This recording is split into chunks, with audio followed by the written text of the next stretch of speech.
Buat seorang ibu yang sebelum jadi ibu, sebelum jadi istri, sebelum menikah bahkan itu sudah bekerja, terus akhirnya memutuskan buat nggak kerja lagi, yang salah satu alasannya itu karena anak, itu memang sebuah keputusan yang nggak mudah.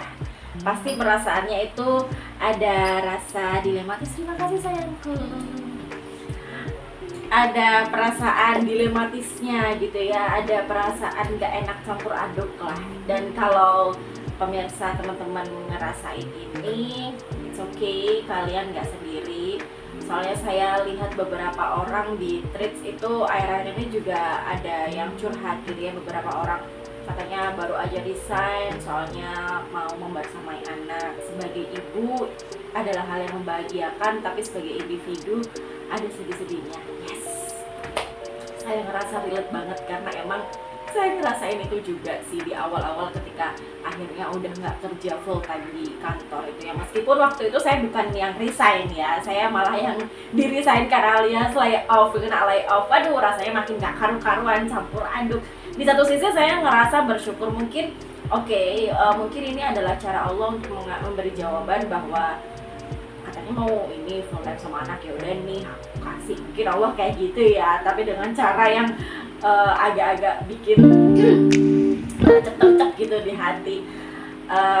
Kalau nggak kerja full time ya udah ini bisa membersamai anak, tapi di sisi lain ada perasaan ngerasa gagal, ada perasaan ngerasa powerless, ada ngerasa aduh nggak berguna deh ini.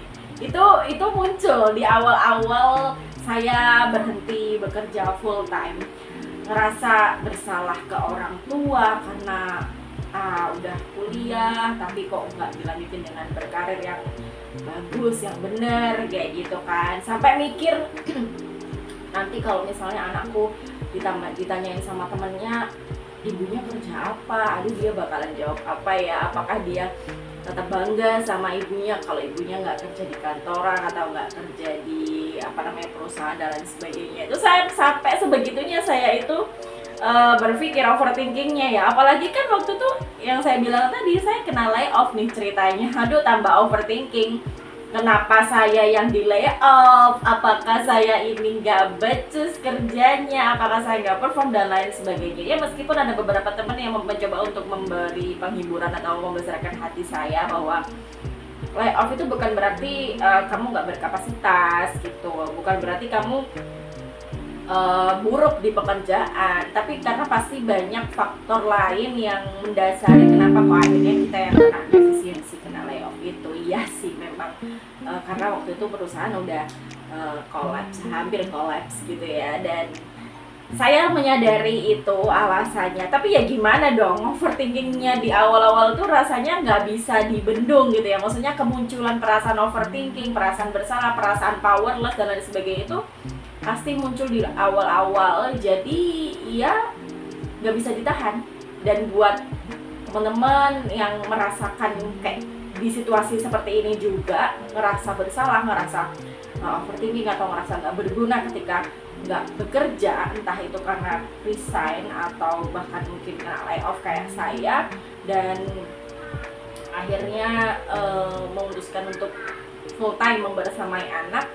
Saya cuma mau kasih share bahwa perasaan gak enak yang muncul di awal-awal itu nggak perlu ditolak sih teman-teman, karena kayak orang yang lagi berduka gitu ya, bersedih pun ini kan rasanya sedih banget ya ketika yang biasanya kerja terus tiba-tiba nggak kerja gitu.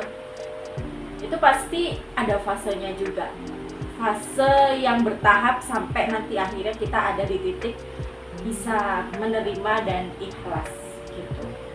Ya harapannya sesegera mungkin lah ya kita yang merasakan di situasi seperti ini itu bisa menemukan sparks atau letupan kembali yang membuat kita itu bisa bergairah lagi, bisa powerful lagi, bisa ngerasa berdaya lagi gitu. Kalau sekarang masih ngerasa hampa, nggak apa-apa. Kalau kata Tulus, dirayakan aja dulu. Seperti lagu barunya Teh Hijau, kita dengerin ya. Hari-hari berulang, misteri lenyap senang.